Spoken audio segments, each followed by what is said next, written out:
There is a very specific type of person who has no friends.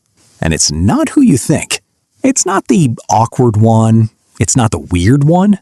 It's the person who is smart, self-aware, emotionally intelligent, and still comes home every single night to a phone that never rings.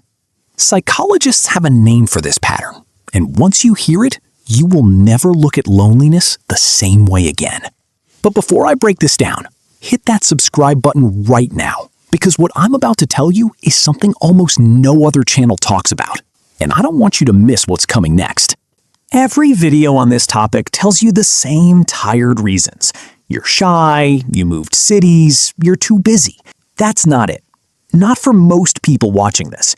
The real reasons people end up with no friends are far stranger, far more psychological, and far more common than anyone admits.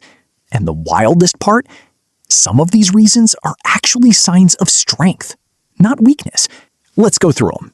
The first reason is what I call the fakeness detector effect. Some people develop such a sharp radar for insincerity because of how they grew up or what they've experienced that they subconsciously reject shallow connection the moment they sense it. Small talk feels physically uncomfortable to them. Group chats feel hollow. So instead of settling, their brain quietly filters people out before a friendship even has a chance to form. It's not that they can't make friends.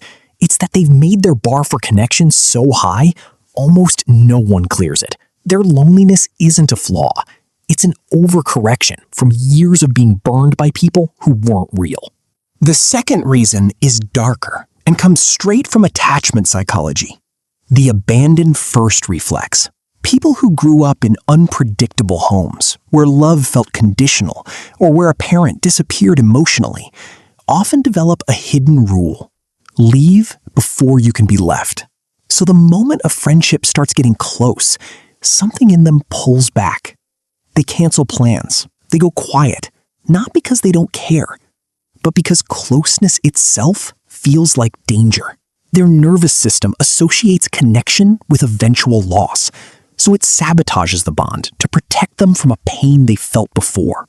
This is one of the most common and most invisible reasons intelligent, likable people end up isolated. Here's one almost nobody is talking about. Dopamine substitution.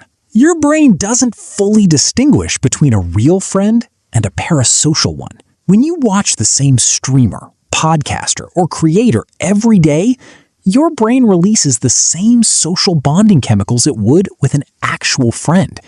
Just enough to quiet the biological hunger for real connection without ever satisfying it. So people don't feel the urgent need to go out and build friendships anymore, because on a chemical level, their brain thinks they already have some. It's a slow, silent replacement. And it's a huge reason friendlessness is exploding among people who spend hours a day online. So to recap, it's not shyness. It's a fakeness filter that's too sharp, a nervous system trained to leave first, and a brain being quietly fed fake connection instead of real connection. Now here's the part that actually matters. What to do about each one. For the fakeness detector, stop looking for an instant deep connection. Real friendship isn't found, it's built through repetition.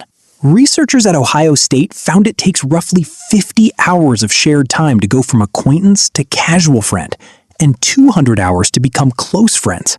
Stop judging people in the first conversation. Give the repetition a chance to do its work before your radar shuts the door.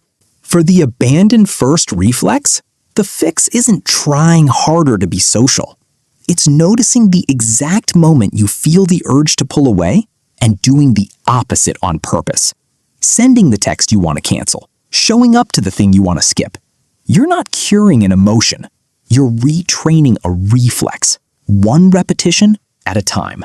For dopamine substitution, this one is simple but brutal.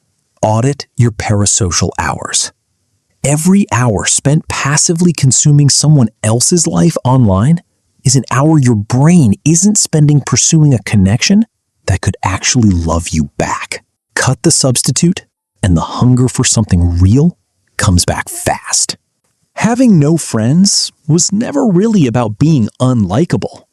It was about a filter set too high, a nervous system on guard, or a brain quietly fed a substitute for the real thing. Fix the mechanism, not the personality, and the friendships follow. If this made you see your own life differently, subscribe.